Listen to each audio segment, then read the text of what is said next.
Sirius or Alpha Draconis again. This whole alien story that we're dealing with now, that's kind of bubbling up through the Fabian Society and through the Royal Society, which is the Rosicrucians. And you tie this all together. Of course, Fabian's logo is this sheep in wolf's clothing, or wolf in sheep's clothing. You know, let's get that right. And you start to see this picture start to bubble to the surface, which is where we're at now, and I would love to get to that. Yeah, well, okay, so what happened to me was I started wandering the earth around, and I ended up in Austin, Texas. I'm sitting, I won't give you the whole story of how I got on TV. It's an interesting one, and it involves extraterrestrials, aliens, and Shimiaza. Do you want to hear it? Yeah, go ahead. I'll give you the shortened version. I go down to Austin, Texas, just to hang out for a weekend. And I meet this homeless guy, and we discuss the Keys of Enoch, which is a very strange, and also ties up in this with J.J. Hurtak. He's a homeless guy on the bus, and he starts doing my numerology, and he keeps screaming to me, "You're the goddess, you're the goddess." And it was really crazy, because at that moment I was just getting to the goddess. As my life had worked through its tarot connections, I went from the Fool, and then I ended up at the Magician's Dictionary, got to the Magician, and then I was on the High Priestess. And getting to Austin and seeing all the Columbia depictions in Austin, I could decode the goddess finally. I saw the pentagram in the shell with her and all of the symbols and signs around her and started to understand.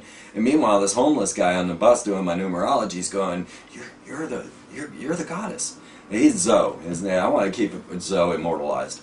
I want to give the Zoe Award for anyone that does this for somebody. But what Zoe did was, he left a message on my van that I was sleeping in as I was traveling around, and it says, "You got to go to this meeting in the mall." Alright, so I go to the meeting in the mall, and I have no idea what's going on. It's kind of a rundown mall. I get there, and it's George Green, who is ex-secret ruler of the world that turned down his part in a deep underground military base to go meet the Plejarians that were visiting Billy Meyer. These extraterrestrial humans that were flying their spacecraft. If you've ever seen Fox Mulder's poster, I Want to Believe, that is a Billy Meyer photograph, because they're hanging out with him and flying their flying saucers. So here's George Green showing us all the pictures of the flying saucers, and the Plejarians themselves, like Shemyaza, and they all have kind of crazy wild hair like me, and I'm the only crazy one in the, well, looking one in the audience. And he keeps looking at me, the George Green, and he says, sometimes the Palladians will come into my lectures and listen to what I'm up to, and he's looking right at me. And I thought, I'm going to play this off, because I always thought I was an alien, and I always thought I was from Pallades. As a little child, I'd look to those 7 sisters and think, ah, that's home. And so this has always been something of mine. So during a cigarette break, I went out with everyone, and I started pretending to be a Palladian. And I didn't let them know. I just subtly did things like call them Earthlings, or, you people, your people, or, the inhabitants of Earth, and things like that. I would, just make little errors. And I started to tell them what I understood of planet Earth. And now at this point, I had already predicted 9/11. I had predicted W would be forced into office, and I was telling them all about the Shekinah connections, and even the capping of the Great Pyramid of Gold. And they're all looking at me like, man, you're insane. Whoa, but are you an alien? Because they'd just gotten the reality dose of aliens in there, and they didn't know. And one big, tall, blonde man walks up to me and says, "You need a TV show." And I was like, yeah? He's like, "Absolutely, would you do it?" And I was like, well, yeah. And I'm a man of my word, so I wanted to make sure that if I was telling this man, yeah, I'd do it. And I really searched my soul for about 5 seconds, and, however long, and I said, yeah, all right, I'll do it. And he said, all right, great. And he wrote me a check. And he says, you take this check down to the Access Studios, and you'll have a TV show. No way. So I take that check, I go down there, I sign up for TV. Next thing I know, 5 years of my life is taken over by the Freeman perspective. So that was the first thing, is the television show. And if you ever want to get deep into my stuff, you got to start there. You got to go to Freeman's TV show on freemantv.com and just watch the TV shows in order. I placed them up there as I like them to be viewed. Interviews with Twin Tower architect, all of my documentaries, everything that I've done is there. And so the Freeman perspective became this global phenomenon. I didn't even know. Like I say, Google was just coming to things, and people, my roommates started uploading my shows to Google. And I didn't even know this was going on, and all of a sudden I'm getting famous around the world, and I never even knew it. And so this led me then to be given a TV show, or a radio show, which then became Report-Freeman. And then now I'm on to the Free Zone, which I do every Saturday night live, and it's set up here with all my equipment and just broadcast out to the world. And it's an interesting thing to do because you're just a guy sitting in your room talking, you know. There's no one to interact with, and you don't know who's listening, but it turns out there's a lot of people out there listening to me. And so now I am doing the Free Zone, but I'm about to start a whole new project. I'm reviving Report-Freeman, and it's going to be on 4 hours a week on American Freedom Radio.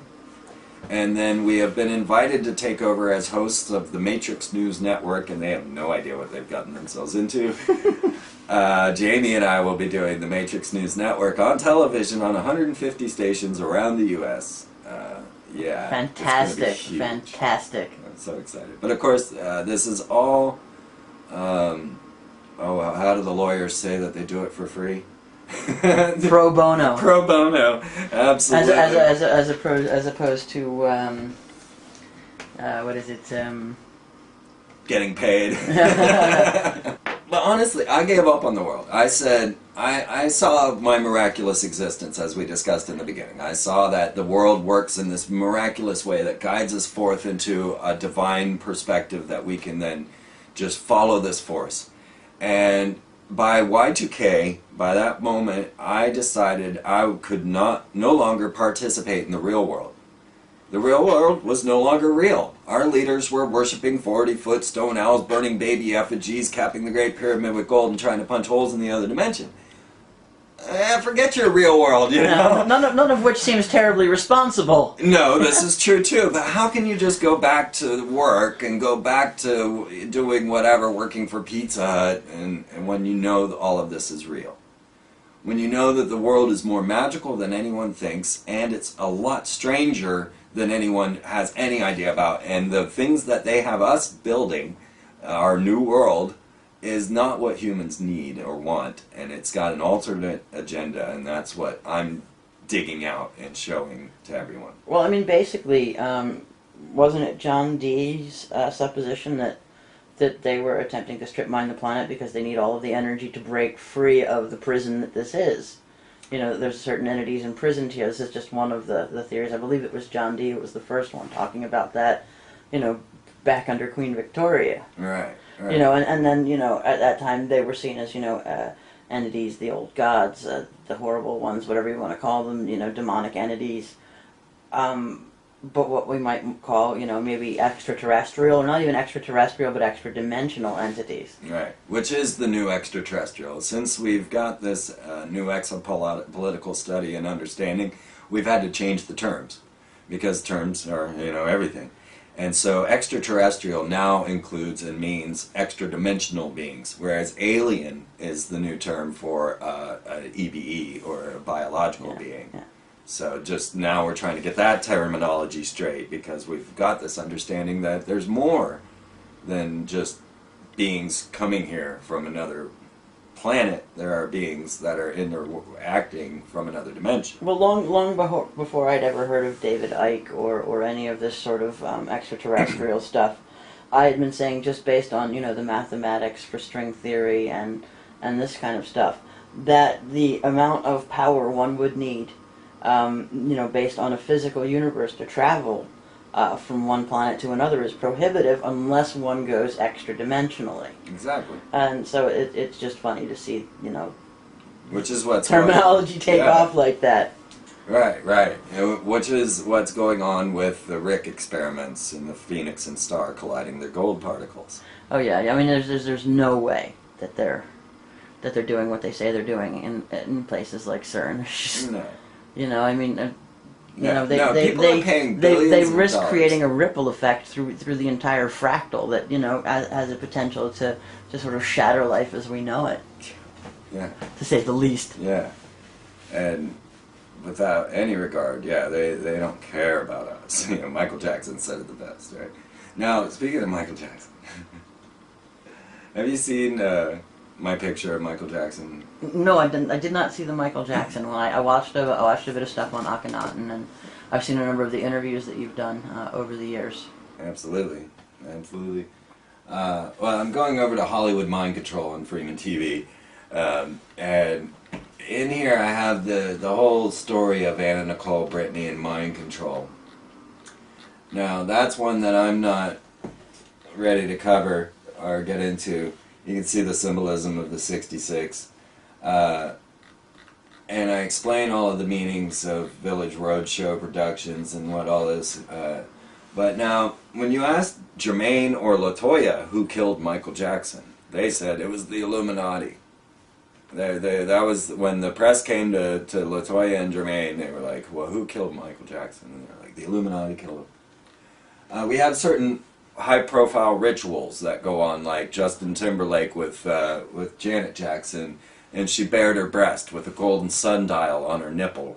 And so this is the sign of the god and goddess, the hermaphrodite. The goddess always has her breast bared, and then the golden sun is the male. So they put the hermaphroditic symbols together and performed it in a ritual at the Super Bowl, and acted like it was a wardrobe malfunction. It was all a big deal, right? But these sort of high-profile rituals that they perform, such as the one with Madonna and Britney kissing. Now realize that Justin Timberlake, Madonna, Christina Aguilera, Lindsay Lohan, Michael Jackson, Madonna, they all have connections to Disney, most of them being Mouseketeers. Mm-hmm. And as you saw, I've got the official Mouseketeer documents, which kind of frightened me. But Michael Jackson was a slightly different case, Anna Nicole another. But Michael Jackson, he kind of seemed to get charge of things and get in control of things as if they didn't have full control over him. And just before he was, well, it was a little while before he died, but back around the time when he was hanging his baby over the balcony, Mm-hmm. he was shopping as well. And I think it was Harrods, I'm not sure. But he was just spending millions upon millions of dollars. The guy's like, "How much money do you have?" And he's like, "Oh, I don't know, $1 billion. And he's going around buying things for his new home, and they're not saying where this home is or where it is. And what does he buy but a golden replica sarcophagus of King Tut? All right, he buys a life-size golden sarcophagus, a replica of King Tut's sarcophagus, and he's like, "Well, what are you buying that for? Are you gonna be buried in that thing?" And Michael says, "No, I'm gonna live forever." And the guy's like, "Oh, okay." Yeah. Well, a month after Michael Jackson supposedly died, this bust was noticed in the Chicago Museum. No one had ever noticed this bust before, until a month after Michael Jackson's death, and lo and behold, it is Michael Jackson appearing exactly as he appeared when he died. Yeah, when they, he was basically sculpted. This image, this bust was from the period of Akhenaten. Yeah, no, but what I'm saying is that Right, he was I understand what intentionally you're saying. sculpted to.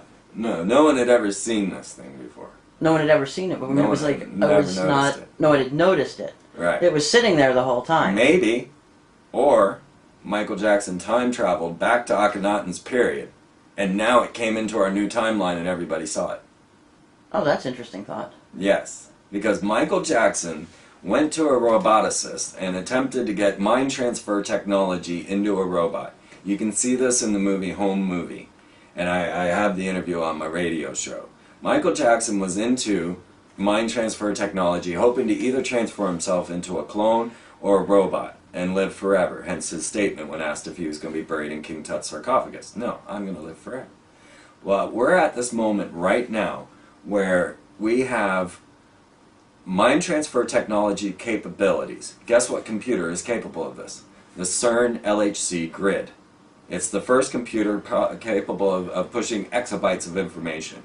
And this is the only size of transmission information that can clone a human brain. It would also have to be a quantum-based computer in order to do this. It is a super cloud or a super grid that is formed of 200,000 interlocked computers, all in 33 nations, all with direct fiber optic lines.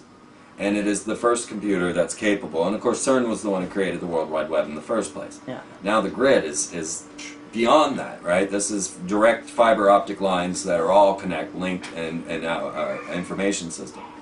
So what we have right now going on around the planet is we have the Jesuit priests with CERN talking about